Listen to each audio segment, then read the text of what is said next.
मित्रांनो, आज आपण बघणार आहोत आरोग्य विभागाच्या स्टॅटिस्टिकल इन्व्हेस्टिगेटर या परीक्षेतील काही सॅम्पल क्वेश्चन. यूट्यूबला याचे बरेचसे व्हिडिओ तुम्हाला मिळतील, पण सर्वांमध्ये फक्त उत्तर दिले गेले आहे. याच्यामध्ये आपण प्रत्येक प्रश्नाचे एक्सप्लेनेशन घेणार आहोत. चला बघूया पहिला प्रश्न. A bag contains 7 blue balls and 5 yellow balls. If 2 balls are selected at random, what is the probability that none is yellow? तर इथं काय दिलंय आपल्याला 7 ब्ल्यू बॉल्स आणि 5 येलो बॉल्स म्हणजे टोटल 12 बॉल्स आहेत. त्याच्यातून आपण 2 रँडमली घेत आहोत. आपल्याला प्रोबॅबिलिटी काढायची आहे की त्याच्यातला कोणताही येलो नसण्याची, नन इज येलो, म्हणजेच दोघंच्या दोघं आपले ब्ल्यू असावेत.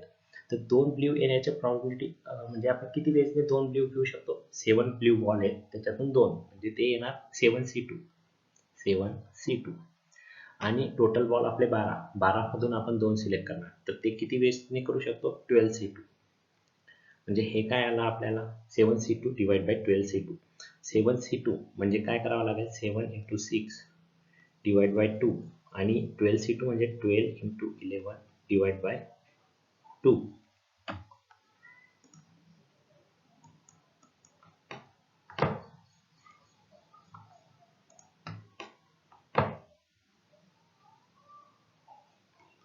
म्हणजे याच्यामध्ये 2 कॅन्सल झाला, 6 into 2 12 होतो, म्हणून इकडे वरती फक्त 7 राहणार आणि खाली राहणार 11 into 2 22. तर करेक्ट आन्सर आहे 7/22.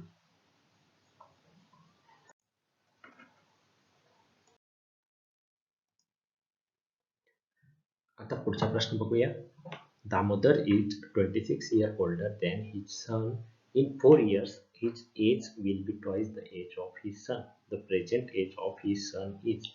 इथे दिलंय आपल्याला दामोदर हा त्याच्या मुलापेक्षा 26 वर्षांनी मोठा आहे आणि 4 वर्षानंतर दामोदरचे वय हे त्याच्या मुलापेक्षा दुपटीने असेल. तर आता आपण दामोदरचे वय डी मानून घेऊया आणि त्याच्या मुलाचे वय S.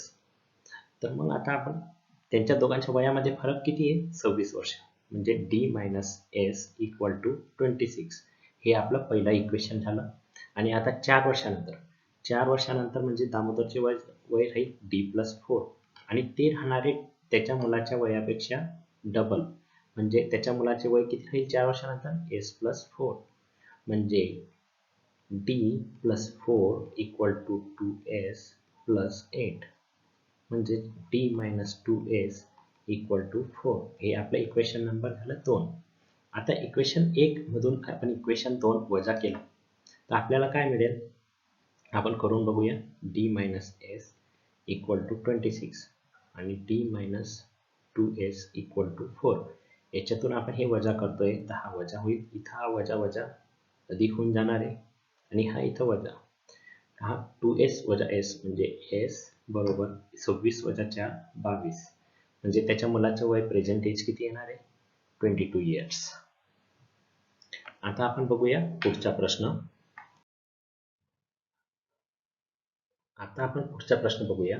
Madhuri who is facing south turns to her left and walks 15 meter. Then she turns to her left and walks 7 meter. Then facing west she walks 15 meters. How far is she from her original position? आता इथं आपल्याला वेगवेगळे direction द्यावे लागणार आहेत. तर आपण काय करूया? आपल्या इथं आपण डायरेक्शन लिहून घेऊया. ही बघा, जी वरती असते ती नॉर्थ आपण जनरली लिहितो, जी खाली असते ती साऊथ, ही ईस्ट आणि ही वेस्ट. बरोबर. माधुरी ही साऊथकडे फेस करून उभी आहे. तिथून ती तिच्या डावीकडे गेली म्हणजे ती ईस्ट साईडला गेली आहे किती? 15 मीटर्स. त्यानंतर ती तिच्या डावीकडे वळली इकडे 7 मीटर्स. म्हणजे पहिले 15 मीटर्स इकडे, मग 7 मीटर्स. त्यानंतर ती वेस्टकडे गेली. वेस्ट म्हणजे या डायरेक्शनला, आणि वेस्टकडे किती गेली ती? 15 मीटर्स. मग तिचा जो ओरिजिनल पॉइंट होता तिथून ती आता किती दूर आहे? हा डिस्टन्स. जर हा 15 आला, हा 7, तर ती टोटल ओरिजिनल पासून इथं हे 7 मीटर दूर आहे. ओके. या प्रश्नामध्ये आपण डायरेक्शन लिहून केलं तर ते आपल्याला खूप इझी जातं. मित्रांनो, या प्रश्नामध्ये आपल्याला काही नंबर्स दिले 6 6 8 5 7 5 4 3 क्वेश्चन मार्क.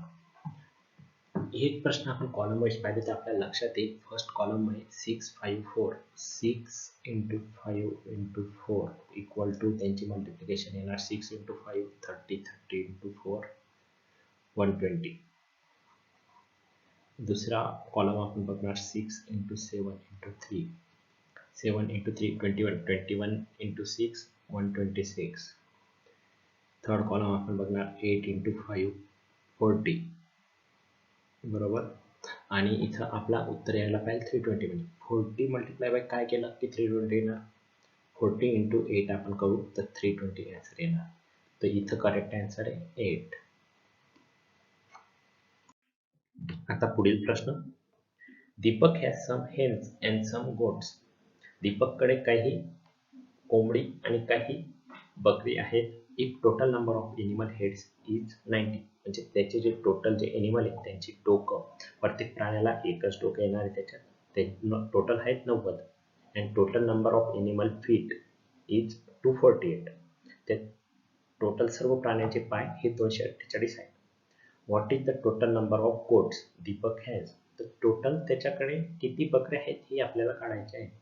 आता आपण कन्सिडर करूया त्याच्याकडे x कोंबडी आणि y बकऱ्या आहेत. तर टोटल x + y किती 90, बरोबर. हे आपलं इक्वेशन नंबर 1 झालं. आणि तसेच त्याच्याकडे टोटल पाय. आता कोंबडीला पाय असतात 2 म्हणजे 2x आणि बकरीला पाय असतात 4 म्हणजे 4y इक्वल टू काय 248, बरोबर.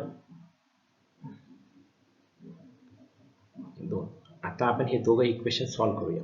आपण काय करूया, पहिल्या इक्वेशनला 2 ने मल्टिप्लाय करूया आणि ते इक्वेशन 2 मधून मायनस करूया. म्हणजे इक्वेशन 2 मधून मायनस करूया आपण 2x - 2y = -180. म्हणजे हा 4y - 2y 2y = 8 6 0 68. म्हणजे y = 34. म्हणजे त्याच्याकडे टोटल बकरी किती आल्या 34. या प्रश्नाचं उत्तर आहे 34. आता पुढील प्रश्न. In a class, the average age of 75 students is 7 years. If along with the class teacher, the average is 7.5. What is the age of teacher? आता इथं आपल्याला 75 मुलं आहेत एका क्लासरूम मध्ये. त्यांचा ॲव्हरेज एज आहे 7 इयर आणि त्यांच्या क्लास टीचरला आपण ॲड केलं तर ते एज होत आहे 7.5.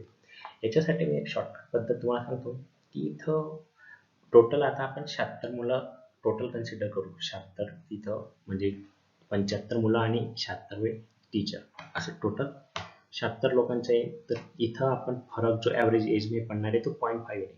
तर 0.5 मल्टिप्लाय बाय 76. तर किती येणार आहे 76 चा हाफ 38, बरोबर. आणि ऑलरेडी जे ॲव्हरेज एज होतं ते 7 म्हणजे 38 + 7 म्हणजे टोटल किती झालं हे 45 इयर्स. तर इथं एक आन्सर येणार आहे 45. किंवा तुम्ही दुसऱ्या पद्धतीने करू शकता.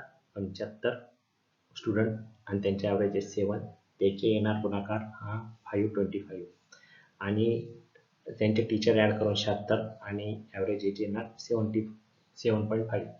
त्याची मल्टिप्लिकेशन येणार तुमची 570 आणि याच्यामध्ये जो डिफरन्स आहे 570 - 525 तो येणार तुमचा 45. दोघं पद्धतीने तुम्ही सॉल्व्ह करू शकता. फर्स्ट पद्धत ही खूप इझी जाणार, तुम्हाला फास्ट कॅल्क्युलेशन करू शकता. मल्टिप्लिकेशनला तुम्हाला वेळ लागू शकतो.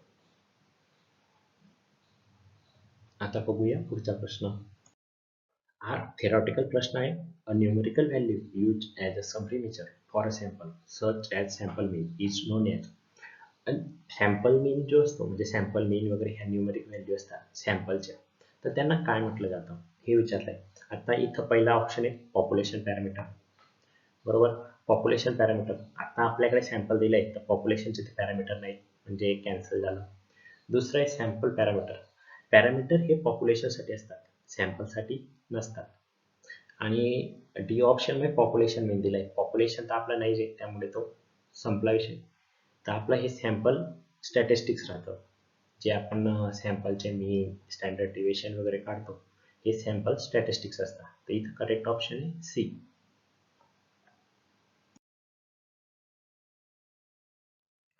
आता पुढील प्रश्न बघूया.